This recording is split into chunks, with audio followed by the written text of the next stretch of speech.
All righty, jumping right into the three-pack. Good stuff, Nick. We appreciate it as always. We're going to kind of get into some sales here. It's a great picture, Mike. Pardon me? That's a great picture. Of you. I appreciate that. Thank you. You act like this is the first time you've ever been here, Anthony. First time I'm looking. Paying attention. All right. I'm not feeling any empathy out of you right now. But anyways, controlling the narrative when selling. And it's and this is we talk about, my partner and I, Ryan, we talk about this all the time. It's you have to control, well, we talk about controlling the contract, but you got to control the conversation. And you got to control the situation. You got to control that buyer. You got to control that seller, because once you lose control and you put them in the driver's seat, they will run you wild, run you crazy. And I remember recently we had a client where this happened. We let them get the best of us, and they took control, and they took control. And it was an incredibly frustrating experience. But so for Nick, for starting out with controlling the narrative, I ask questions. Questions is the game changer. If you don't know what you're controlling, how are you going to take control? I don't know what that other person is thinking, what their motivations are, what their concerns are. And this is what we do. We get straight into sales. We get straight into trying to close them. But when we don't, going back to empathy, what are their issues? What problem are we trying to solve with this particular buyer or seller? Because once you can identify that and you can start going down that direction, they will think of you as their guide, and that's where you want to be. You want to become the expert in this real estate transaction with them. I mean, whoever asks the questions controls everything. If you have a buyer that reaches out to you and says, I want to buy a house in Scottsdale. Okay, so if you don't ask any other questions, you're assuming that the problem you're trying to resolve is buying them a house in Scottsdale. But you have no idea anything else about this individual, what they're trying to, like what size of house, how much can you afford?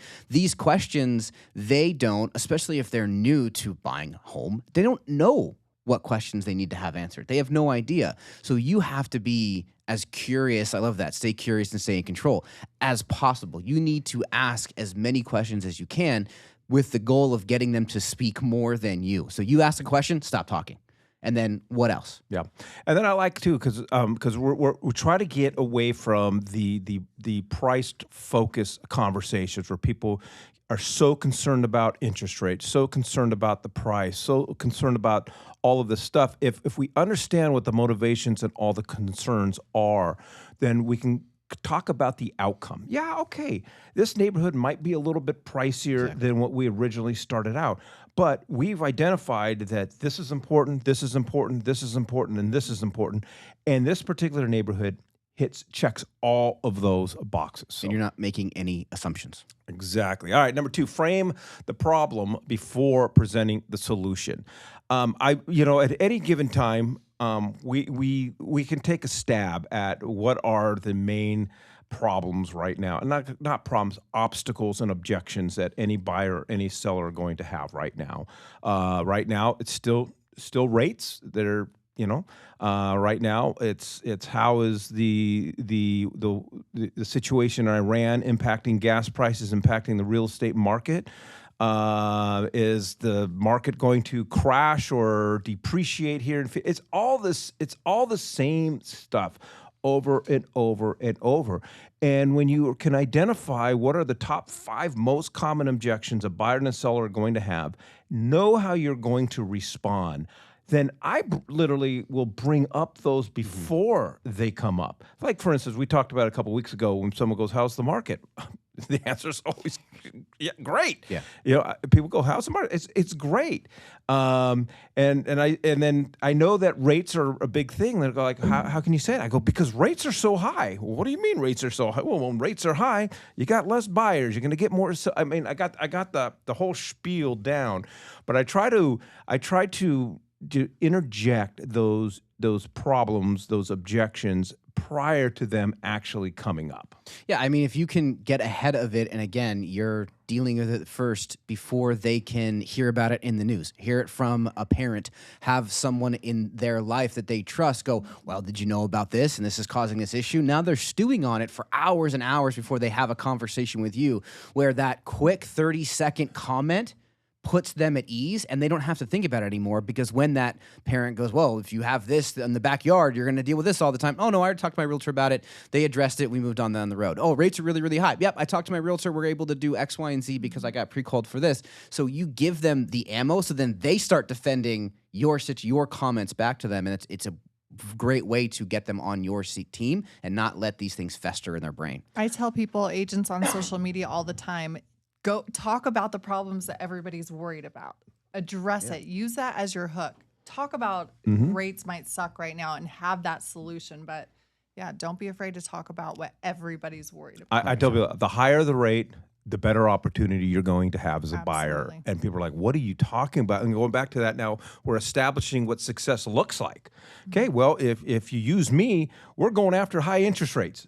And plus, name your rate. What rate do you really want? All right, let's get the seller to pay for it. Let's do a rate buy down. But address, and then again, address, it's kind of a repeat, but address objections before they become objections, before it festers in them, and before that they've made that decision of, I am not moving forward because of X, Y, Z. Address it, show them the positivity and the positive outcomes of it, and talk about the common misconceptions. The common misconception, market's going to crash. You crazy? Market's going to, okay, so let's just say the market drops 10%. What does that mean? That means you're just going to have to hang on to that house longer. Yeah, and because you're going to tell me that it's not going to go back up. History leaves clues. That's the thing that a lot of people don't understand, is they hear these things, but when you ask them, what does that mean to you? They don't know. They just read it or heard it on social media. The one thing that I would suggest, when it says frame the problem before presenting the solution, when someone is explaining what their concerns are, one of the most powerful things you can say back is, what I'm hearing you say is. So you are letting them feel heard. You're responding in kind to what they're saying, and now you make sure you're on the same page. Now you can address checkbox by checkbox all the things that they have brought up, while including the things that are maybe not more important, but are as important that they haven't thought of yet. So you still are coming off as someone who's hearing them, protecting them, and working through them, but you're also the expert that they then, when someone brings up real estate, they go, well, I had a conversation with Mike Weinstein. He's amazing. He knew all these things. We were able to address my concerns. Plus, he brought up all these other stuff that I've seen on social media, and I think we're going to have a great transaction. And that just makes the person feel better. They feel warm and fuzzy. Especially in our current world, people want to be a part of the conversation. Back in the day, it was, I want to buy that house, figure it out. Now they want to walk through it. They want to be a part of the conversation. People are asking more questions. They want to be more educated, and that's the good and the bad with AI. People are coming to the table with a lot more information, but the information they're coming to the table with might not be 100% accurate. So then you get to be the expert and go, that's a really good point. Let me just clarify a couple of things in our market in Phoenix or in our market in Arizona. Or it's just a tidbit, right? Like people have limited capacity, so they grab tidbits of information and then they come to you, and interest rates are a hot topic. Most people don't know that you can buy it down, right? So like all that helps. Headline reading for sure. For sure. Okay, I'm just okay. First of all, now my brain's really going that one cell that I have left, but.